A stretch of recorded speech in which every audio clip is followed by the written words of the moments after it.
नमस्कार बच्चों, कैसे हैं आप सभी। मैं उम्मीद करता हूँ आप लोग स्वस्थ होंगे, मस्त होंगे और अच्छे से पढ़ाई कर रहे होंगे।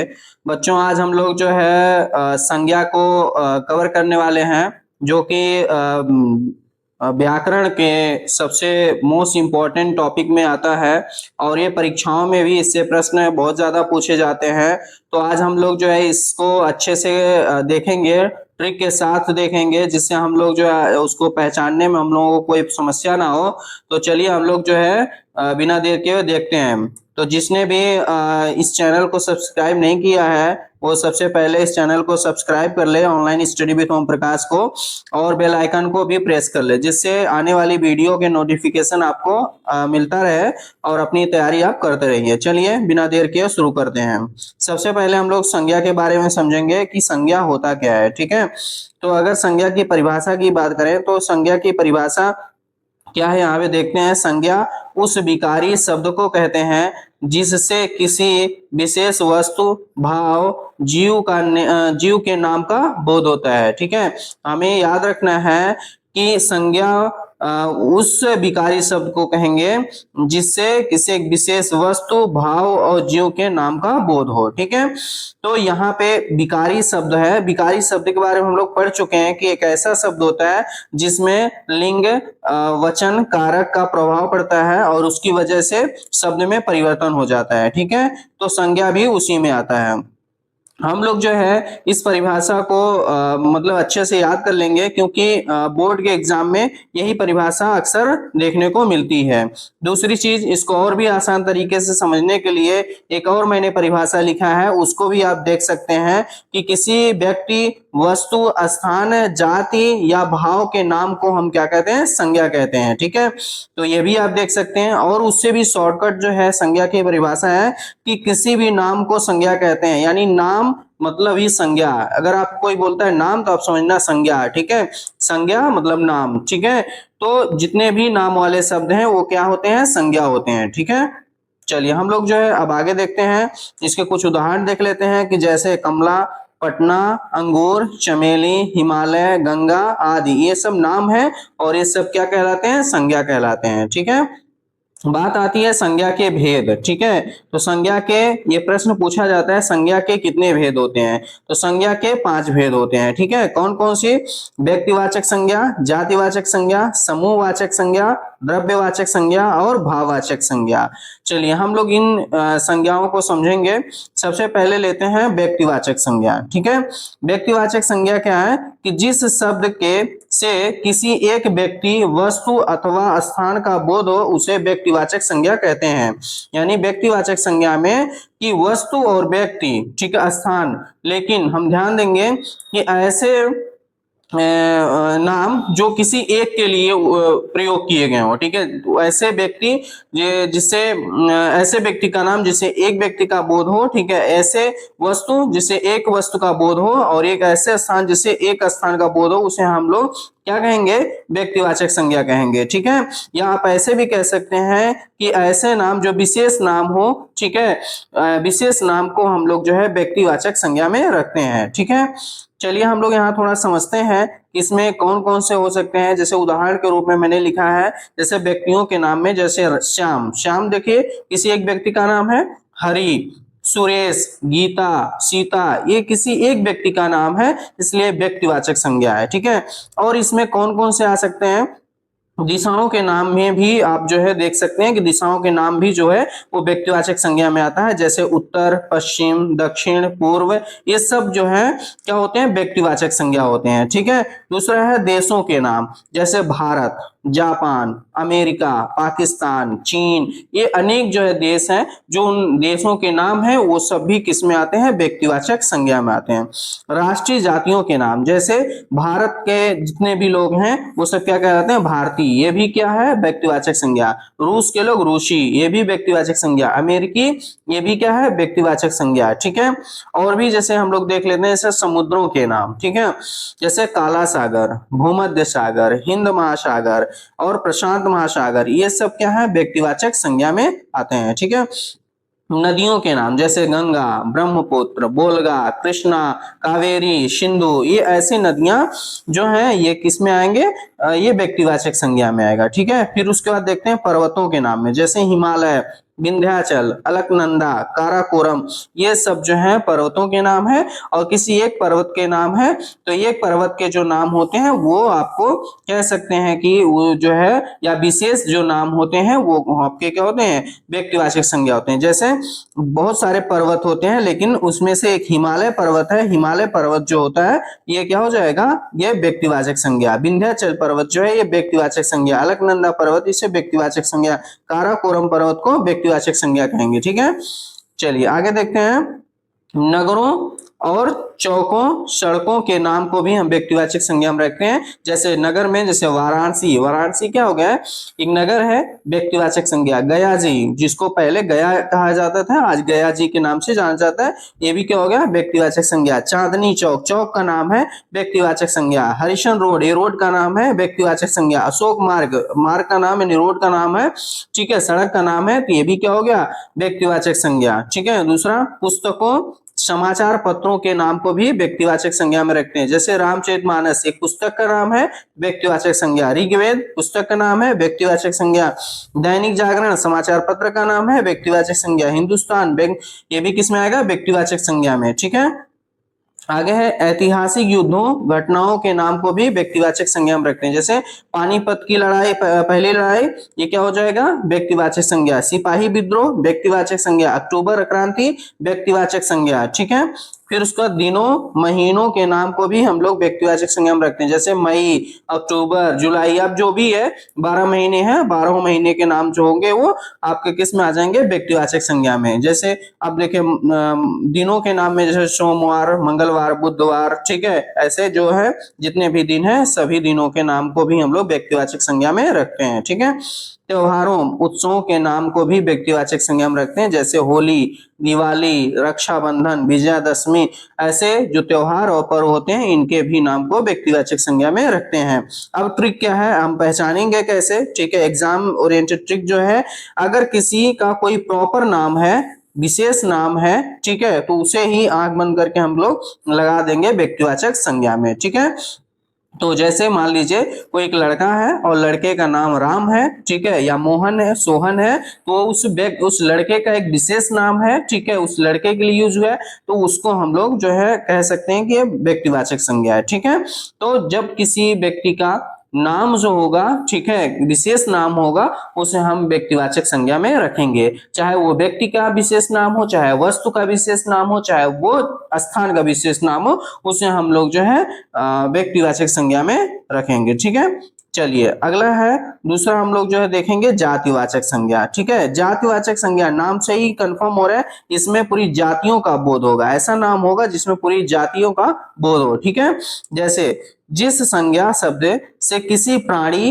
वस्तु, स्थान की संपूर्ण जाति का बोध हो उसे जातिवाचक संज्ञा कहते हैं। जैसे नदी, लड़का, लड़की, शहर, पहाड़ आदि। और यहाँ आप कंपैरिजन कर सकते हैं कि जातिवाचक और व्यक्तिवाचक में अंतर क्या हो सकता है। जैसे हम लोग जिस इसके पहले देखें, एक विशेष नाम वाले को व्यक्तिवाचक संज्ञा में रखेंगे, और यहाँ पे क्या है, एक जाति के की बात होगी, एक ऐसा नाम जो संपूर्ण जात के लिए हो उसे हम जातिवाचक में। जैसे हम लोग ले लेते हैं लड़का, ठीक है, जैसे लड़का जो है, लड़का से जैसे जितने भी मेल जात के लोग होंगे, ठीक है, जो जिसको हम पुरुष कहते हैं, उतने उन सबको जो है हम जैसे लड़का कह सकते हैं। और वो जो है वो सभी के सभी जो है उनका एक विशेष नाम भी होता है। तो जो विशेष नाम है, जैसे मान लीजिए कोई लड़का है जिसका नाम श्याम है, और कोई लड़का है जिसका नाम मोहन है, और कोई लड़का है जिसका नाम जो है सुरेश है, तो जो ये लड़का अगर शब्द है, लड़का एक नाम जो है, ये तो जातिवाचक हो जाएगा। लेकिन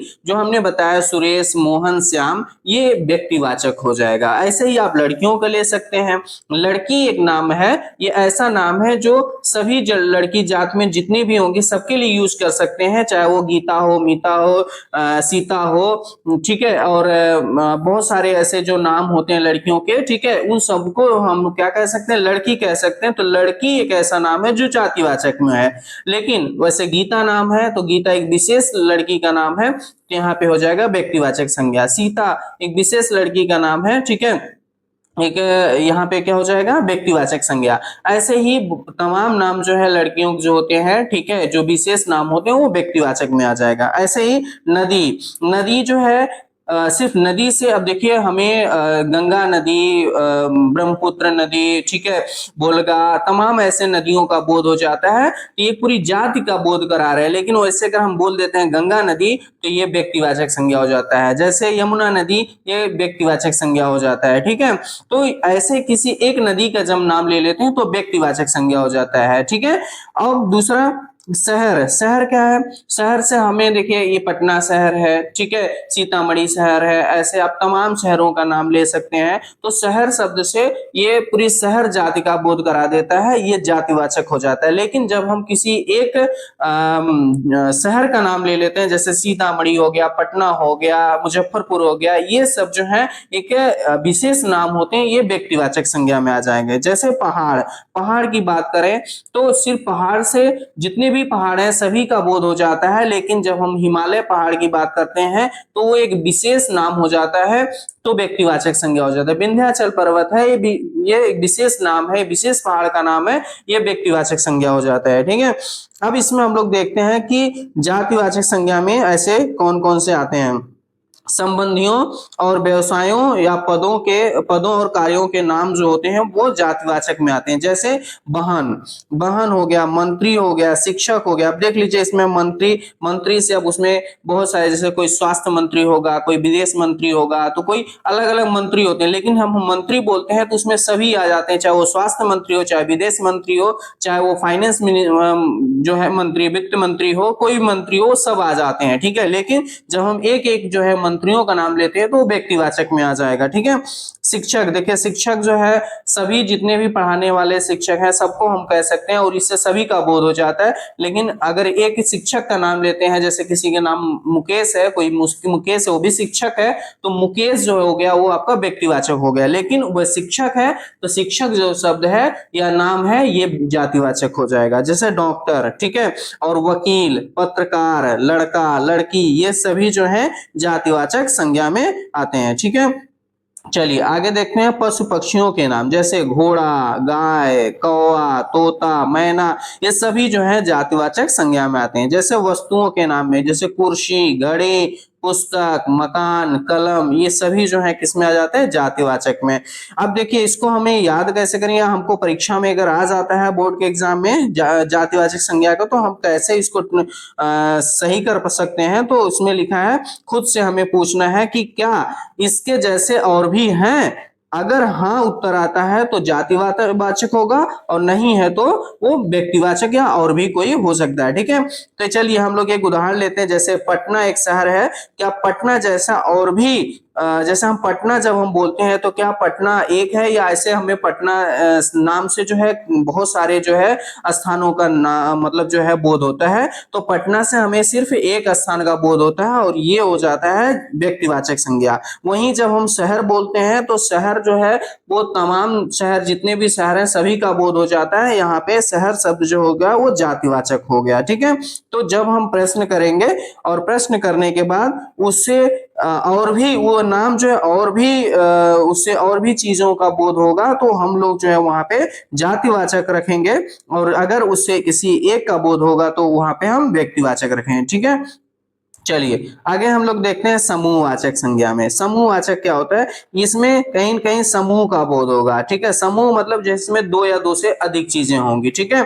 जैसे जिस संज्ञा से वस्तु अथवा व्यक्ति के समूह का बोध हो उसे हम समूहवाचक संज्ञा रखते हैं। जैसे यहाँ पे सभा, सभा जब हम बोलते हैं तो सभा से हमें पता चलता है ये ग्रुप की बात हो रही है, समूह की बात हो रही है, ये समूहवाचक संज्ञा में। जैसे दल, ठीक है, दल से भी हमें समूह का बोध होता है, इसलिए समूहवाचक संज्ञा। गिरोह, ठीक है, तो गिरोह से भी हमें समूह का बोध होता है, समूहवाचक संज्ञा। गुच्छा, ठीक है, परिवार, कक्षा, झुंड, सेना, सभा, समिति, भीड़, दरबार, मंडल आदि ऐसे शब्द जो हैं जिनको जो है जब भी हम बोलते हैं या सुनते हैं तो ये हमें पता चलता है कि इसमें समूह है, ठीक है, ये समूह का बोध करा रहे, इसलिए इसे हम समूहवाचक संज्ञा में रखेंगे। इसके लिए क्या ट्रिक है, जहां पे एक से ज्यादा लोग का या चीजों का एक साथ इकट्ठा हो, ठीक है, उसका ये बोध कराए, उसे हम लोग जो है समूहवाचक संज्ञा में रखेंगे, ठीक है। चलिए चौथा है द्रव्यवाचक संज्ञा, ठीक है, जिसको कभी कभी पदार्थवाचक संज्ञा के नाम से भी जाना जाता है। तो चलिए हम लोग देखते हैं इसकी परिभाषा। जिस संज्ञा से नाप तौल, ये याद रखना है, नापने तौलने वाली चीजें, ठीक है, नाप तौल वाली वस्तु का बोध हो, उसे द्रव्यवाचक संज्ञा कहते हैं, ठीक है। यानी ऐसा कोई नाम जिसको हम लोग देख लेंगे क्या ये नापने तौलने वाली वस्तु है, तो वो हम लोग तुरंत द्रव्यवाचक में रख लेंगे। जैसे लोहा, लोहा को देखिए हम लोग तौलते हैं कि नहीं, लोहा को, ठीक है, 1 किलो 2 किलो ऐसे हम तौलते हैं, तो ये हो गया द्रव्यवाचक संज्ञा। सोना, सोना को भी तौला जाता है, चांदी को भी, दूध को भी, पानी को भी, तेल को भी, लकड़ी, अन्न, पीतल, चावल, नमक, कोयला, घी आदि ऐसे शब्द हैं जिनको हम नापते हैं या तौलते हैं, ठीक है। ये किस में आ जाएंगे, सब द्रव्यवाचक संज्ञा में आ जाएंगे, ठीक है। चलिए इसकी पहचान क्या है, ट्रिक क्या है, इसे हम किलो या लीटर में जो है खरीदते या बेचते हैं, ठीक है, या नापते हैं, उसे हम लोग किस में रखेंगे, द्रव्यवाचक संज्ञा में, ठीक है। चलिए नेक्स्ट है पांचवा कि भाववाचक संज्ञा। भाववाचक संज्ञा में देखिए एक नाम आपको सुनाई दे रहा होगा, भाव, ठीक है, ये सिर्फ भाव होता है, ऐसा नाम होगा जो भाव होगा, जो फील हो कर सकते हैं हम जिसे, ठीक है, और इसको छू नहीं सकते। जैसे इसकी परिभाषा है, जिस संज्ञा शब्द से व्यक्ति वस्तु के गुण धर्म दशा व्यापार का बोध होता है, उसे भाववाचक संज्ञा कहते हैं। जैसे देख लीजिए यहाँ पे बुढ़ापा, मित्रता, मित्रता क्या है, एक भाव है, एक फीलिंग है, इसको हम छू नहीं सकते, ठीक है, तो ये भाववाचक में। बुढ़ापा, लंबाई, नम्रता, मिठास, ईमानदारी आदि ऐसे शब्द जो हैं ये क्या है, भाववाचक संज्ञा में आते हैं, इसको हम सिर्फ फील कर सकते हैं। अब भाववाचक संज्ञाओं का निर्माण कैसे होता है, किनसे होता है, यहाँ हम लोगों को देखना है कि भाववाचक संज्ञाओं का निर्माण जातिवाचक संज्ञा, विशेषण, क्रिया, सर्वनाम, अव्यय में प्रत्यय लगा करके बनाया जाता है, ठीक है। चलिए हम लोग देख लेते हैं एक एक करके। जैसे जातिवाचक संज्ञा से हम लोग कैसे भाववाचक संज्ञा बनाएंगे, जैसे बूढ़ा, बूढ़ा जो है एक जातिवाचक संज्ञा है और इससे क्या बन जाता है, बुढ़ापा, बूढ़ा से क्या बना, बुढ़ापा, तो बूढ़ा जातिवाचक और बुढ़ापा भाववाचक। लड़का एक जातिवाचक संज्ञा है और इससे क्या बन जाएगा, लड़कपन, ठीक है। मित्र जातिवाचक संज्ञा है, इससे क्या बन जाएगा, मित्रता। दास जातिवाचक संज्ञा है, इससे क्या बन जाएगा, दासत्व। पंडित जातिवाचक संज्ञा, इससे क्या बन जाएगा, पंडिताई, ठीक है। तो ये हो गए भाववाचक संज्ञा। अब देखिए हम लोग विशेषण से कैसे भाववाचक संज्ञा बनता है। विशेषण जैसे गर्म, गर्म से गर्मी, सर्द से सर्दी, कठोर से कठोरता, मीठा से मिठास, चतुर से चतुराई, ठीक है, ये भाववाचक संज्ञाएं हैं, ठीक है। अब देखिए क्रिया से भी कुछ भाववाचक संज्ञा बनते हैं, जैसे घबराना, घबराना से क्या बन जाएगा, घबराहट, घबराहट क्या है, भाववाचक है। सजाना, सजाना से सजावट, सजावट क्या है, भाववाचक है। चढ़ना, चढ़ना से चढ़ाई क्या है, भाववाचक। बहना, बहना से बहाव, भाववाचक है। अब ऐसे सर्वनाम से भी भाववाचक संज्ञा बनता है, जैसे अपना सर्वनाम है, अपना से क्या, अपनापन या अपनाओ, ये सब भाववाचक हैं। निज, निज एक सर्वनाम है, निज से निजत्व जो है ये भाववाचक संज्ञा है, ठीक है। चलिए हम लोग देखते हैं अव्यय। अव्यय से दूर से, अब देखिए अव्यय क्या होता है, ऐसे शब्द जिसपे ना ही उसपे जो है लिंग का प्रभाव पड़े, ना वचन का प्रभाव पड़े, ना कारक का प्रभाव पड़े, मतलब इनके प्रयोग से, इनके आ जाने से, यानी लिंग के वजह से इसमें कोई परिवर्तन नहीं आता, चाहे वो स्त्रीलिंग हो चाहे वो पुल्लिंग हो, हर समान जो है ऐसे ये शब्द जो है बराबर, मतलब एक जैसे रहते हैं, ठीक है। वचन के भी बदल देने से ये शब्द बदलते नहीं है, तो ऐसे शब्दों को हम लोग अव्यय कहते हैं। तो अव्यय जैसे यहाँ पे देख लेते हैं, दूर, दूर जो है एक अव्यय है और दूर से दूरी बन गया, दूरी भाववाचक है। समीप, समीप एक अव्यय शब्द है और इससे सामीप्य बन गया, ये भाववाचक। शाबाश, शाबाश से शाबाशी भाववाचक है। वाह वाह, वाह वाह से वाहवाही भाववाचक है, ठीक है। अब इसमें हम लोग ट्रिक क्या देखेंगे, एग्जाम ट्रिक। छू नहीं सकते हैं, सिर्फ महसूस कर सकते हैं। जैसे भाववाचक संज्ञा में देख लीजिए, क्यों भाव है, भाव है, इसको हम लोग छू नहीं सकते हैं। जैसे अब देख लीजिए कि आप मीठा है ना, मीठा से मिठास, अब मीठा जो है तो चलिए कोई मान लीजिए बर्फी है, वो मीठा है, उसको तो आप छू सकते हैं, लेकिन उसकी मिठास आप सिर्फ महसूस कर सकते हैं, उसको हम छू नहीं सकते। ठीक है, तो मिठास का हो जाएगा भाववाचक संज्ञा। वैसे ही अब यहाँ पे आप एक उदाहरण देख सकते हैं कि आप बूढ़े आदमी को छू सकते हैं, लेकिन उसके बुढ़ापे को नहीं छू सकते। ठीक है, चलिए आगे देखते हैं। क्विक रिवीजन के लिए एक तालिका दी गई है, यहाँ पे हम लोग जो है देख लेते हैं कि किस संज्ञा के लिए कौन सा ट्रिक है और उसके उदाहरण क्या है। जैसे व्यक्तिवाचक संज्ञा, और इसकी पहचान क्या है कि सिर्फ एक यूनिक नाम होगा, यानी खास नाम होगा, प्रॉपर नाम होगा। ठीक है, जैसे पटना, पटना एक विशेष नाम है, तो ये हो गया क्या, व्यक्तिवाचक। गंगा एक विशेष नाम है नदियों का, ये क्या हो जाएगा, व्यक्तिवाचक। रामायण एक विशेष पुस्तक का नाम है, ये हो गया क्या, आपका व्यक्तिवाचक संज्ञा। जातिवाचक संज्ञा क्या पहचान है, पूरी कैटेगरी या टाइप का बोध कराता है, यानी पूरी जात का बोध कराता है। जैसे शहर, अब देख लीजिए यहाँ कंपैरिजन कर सकते हैं, जैसे यहाँ शहर है तो शहर से तमाम शहरों का बोध होता है, लेकिन उसी एक शहर का नाम ले लिए जैसे पटना, तो क्या हो जाएगा, व्यक्तिवाचक। ठीक है, नदी, नदी क्या है, नदी से हमें तमाम नदियों का बोध होता है, लेकिन उससे एक नदी का नाम ले लिया गंगा, तो क्या हो जाएगा, व्यक्तिवाचक। ऐसे देखिए पुस्तक, पुस्तक से तमाम पुस्तकों का जो है बोध होता है, लेकिन उस पुस्तक में एक पुस्तक का नाम ले लिया रामायण, तो क्या हो जाएगा, ये आपका व्यक्तिवाचक संज्ञा हो जाएगा। ठीक है, चलिए आगे देखते हैं समूहवाचक संज्ञा। ठीक है, समूहवाचक संज्ञा में हम लोग जो है देख रहे हैं कि क्या है, समूहवाचक से क्या होगा, पूरा ग्रुप या भीड़, इसका बोध होगा। जैसे क्लास, क्लास जब हम बोलते हैं तो क्लास में तमाम बच्चे होते हैं और इससे एक ग्रुप का बोध होता है, इसलिए हम लोग इसको रख देते हैं समूहवाचक में। ठीक है, मेला, मेला जो है इसमें आप देखिए मेला कब लगता है, जब मेला जहां भी लगेगा वहां क्या, एक भीड़ का बोध कराता है। ठीक है, इसलिए समूहवाचक हो गया। सेना, सेना जब हम बोलते हैं तो उसमें हमेशा जो है उसमें ढेर सारे सैनिक होते हैं, तो वो उसमें जो है एक ग्रुप का बोध कराता है, इसलिए सेना भी हो जाता है समूहवाचक।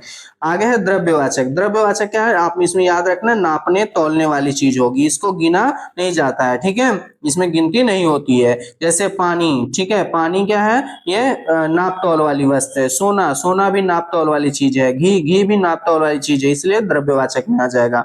आगे है भाववाचक। भाव में सिर्फ हम महसूस करेंगे, छू नहीं सकते हैं। जैसे बचपन, किसी का बचपन हम छू नहीं सकते, सिर्फ महसूस करते हैं, ये बच्चा है और इसका ये अभी बचपना है। ठीक है, तो वो जो है बचपन। मिठास, मिठास मैंने जस्ट अभी पहले बताया कि मिठाई है। अब जैसे कोई भी मिठाई आप खाते हैं तो मिठाई तो छू सकते हैं, लेकिन उसका मिठासपन जो आप छू नहीं सकते हो, सिर्फ आप महसूस कर सकते हैं, वो भाववाचक। गुस्सा, ठीक है, ये क्या है, महसूस करने वाली चीज है, ये क्या हो जाएगा, भाववाचक हो जाएगा। ठीक है, चलिए आगे हम लोग देखते हैं। ये आपके लिए जो है ये बस इतना ही आज के लिए था, लेकिन यहाँ कुछ अभ्यास प्रश्न है जो आपको इसका उत्तर देना है। ठीक है, आपको देखना है कि क्या आप इसको पहचान पाते हैं कि नहीं। जैसे आदमी, आदमी को आपको बताना है कि ये कौन सी संज्ञा है, तो आप लोगों को कमेंट करना है इन सभी प्रश्नों को लिख करके, कि जैसे आप लिखेंगे कि आदमी, आदमी में कौन सी संज्ञा, तो आप ऐसे डैश करके लिखेंगे, व्यक्तिवाचक, जातिवाचक, भाववाचक, समूहवाचक जो है, जो भी संज्ञा होगी उसको सिर्फ आप उसी लिख देंगे। ठीक है, जैसे आदमी है तो ये कौन सी संज्ञा है, डैश करके आप लिख देंगे। तो ये कमेंट करके आपको मतलब इस वीडियो को खत्म करने के बाद आप ये सभी जो है प्रश्नों को जब आप करेंगे, ठीक है, देखेंगे कि इसमें कौन सी संज्ञा है, और इसको आप कमेंट करके जरूर बताएंगे। ठीक है, जैसे दूध, राम, कुर्सी, बचपन, स्त्री, हरियाली, इनके बारे में आपको कमेंट करना है। ठीक है, और उसके बाद जो है इसमें अगर कहीं पे भी कोई प्रॉब्लम आई हो और आपको ना समझ में आया तो आप कमेंट करिएगा, तो उसका मैं आपको और भी अच्छे तरीके से आपको समझाने की कोशिश करूंगा। मैंने वैसे अपने तरीके से आपको जो है अच्छे से बताने की कोशिश किया है, फिर भी अगर आपको ना समझ में आया तो आप कमेंट जरूर करिएगा। वीडियो अच्छी लगी हो तो लाइक करिए, सब्सक्राइब करिए, अपने दोस्तों को भी शेयर करिए। और ऐसे ही इस पे हम लोग जो है एक अब नेक्स्ट वीडियो लाएंगे जिसमें हम लोग प्रैक्टिस करेंगे, जितने भी पिछले 10 सालों में बिहार बोर्ड में पूछे गए प्रश्न है उसको जो है नेक्स्ट वीडियो में हम लोग कवर करेंगे, उसमें प्रैक्टिस कर लेंगे, जिससे आने वाली परीक्षाओं में आपको कोई समस्या ना हो। चलिए आज के लिए बस इतने ही, धन्यवाद।